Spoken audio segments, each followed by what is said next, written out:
Hi, Joe McCusker at the Weymouth Club today for a better version of you. We're going to go inside and do some working out. Come on. You coming?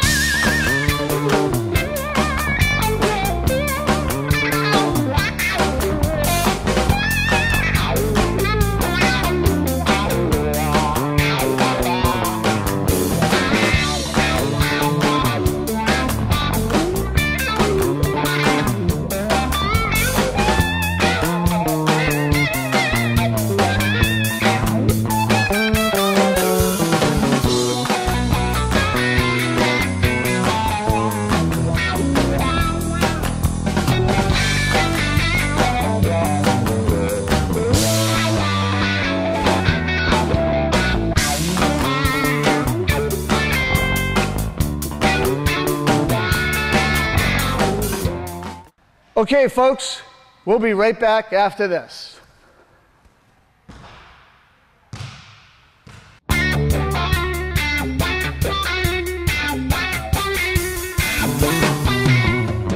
Hi, and now the ball exercises continue. Yes. And we're going to do one more ball exercise. I was given this. Yes. I'm going to have you go back to just toes and heels together, which already is going to be a little bit of a challenge. Now, what's going to help is for you to sit up straight. Good. You're going to pull your belly in towards your spine, but you're not going to hold your breath. Breathe.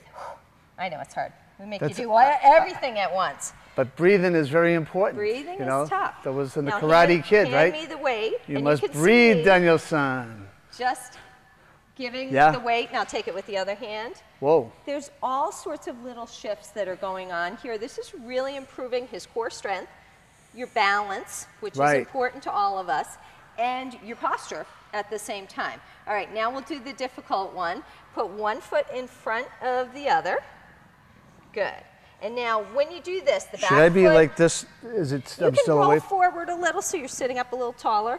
Yeah. Now you let go of this because I'm going to put it in the other hand. Good. All right.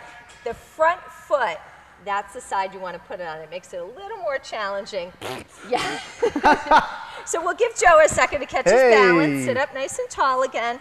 Always think spine straight up to the ceiling and down into the floor. Good. Don't hold your breath, but pull the abs in. And now you're going to just curl to the shoulders and then press overhead. Good. And down and down.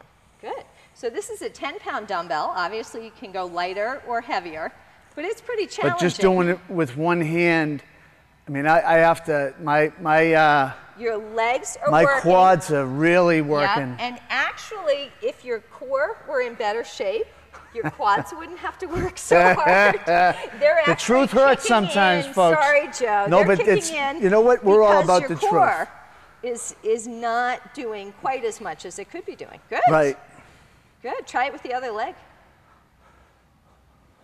And the other hand. You got it. Now, we'll just have you bring it in a little more bent. Yeah. There we go. Just do two. Good. Try sitting up straight. Pull the abs in. Good.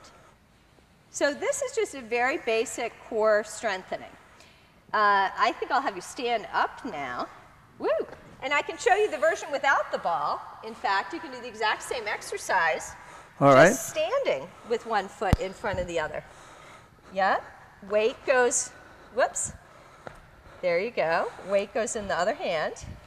Good. Same thing. Curl and press. Wow. Yeah.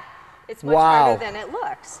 So these are balance exercises, but they do affect your posture. And you don't carry another weight on this side to balance it off. That would make it much easier. That's the trick. Yeah. That would make it much easier.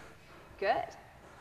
All right. Good. Now I'm going to have you put that down. It's tough. Yeah. It's so tough. You don't even need like one of those balancing boards. No, you don't need. You can stand on one foot. Woo. Yeah. And, you know, do a little squat, front and back. There's all sorts of stuff you can do just to work I know at one point in my life I took a little Weichi-Ryu karate, and that was one of the exercises was to stay on one foot. So the more I did that, the more strength you get. Really the way to be strong is you bring it into the center. All right. I want to talk real quickly about a couple posture things that these are my pet peeves. I said at the beginning, most of us sit all day. And a lot of times when I look at someone, if they're just relaxed, relax your arms. Let's see. Well, you're not too bad. But I can see your knuckles.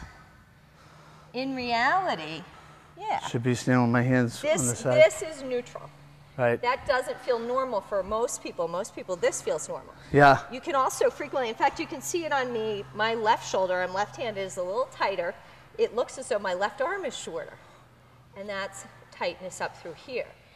This, right here, this internal rotation at the shoulders may not seem like a big deal, but people who get carpal tunnel, a lot of times, that's actually coming from the shoulder rotation. Really? Golfer's elbow, tennis elbow, carpal tunnel, all of those things can be affected by poor shoulder alignment.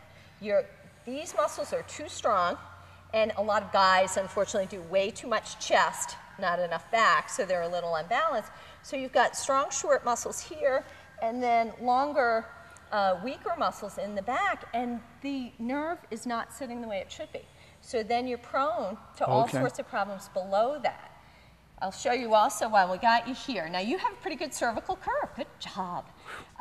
You'll see a lot of people who jut their head forward. Do that for me for a second. Yeah. Now, if you jut your head forward like that at 20, what's going to happen is it's going to go more and more. It's like holding a bowling ball. If you hold it straight over your head, it's not so bad. But as soon as you do that, it's going to get harder and the harder weight and just harder. carries it. So neck tension, headaches, all of that can be caused just by having that forward head. If you think about having the back top of your head, you don't have any hair to pull, or I'd pull your hair up, just coming up, that's going to put your neck in proper alignment. Now lower back, you're not too bad, but again, I've had some lower back flexors, issues. Very common. I'm going to exaggerate here. Now I've been sitting all day. If my hip flexors stay locked and I stand up, look what happens to my back and my butt. A lot of women who think, oh, I have a really big butt. Well, the J-Lo butt is actually tight hip flexors kind of pulling them forward. I was always wondering what the J-Lo butt was all about. Well, I think she's a special circumstance. But in addition, those tight hip flexors do pull you forward. So anything that you can do, I think I need to have the J-Lo butt. Just to stretch those guys out and kind of tuck under, and again, lifting up from here, that's going to prevent a lot of lower back problems. Yeah, and that's a big deal. I'm joking about the J-Lo butt, but having experienced lower back problems, from a variety of different things, but it can happen out of something very simple.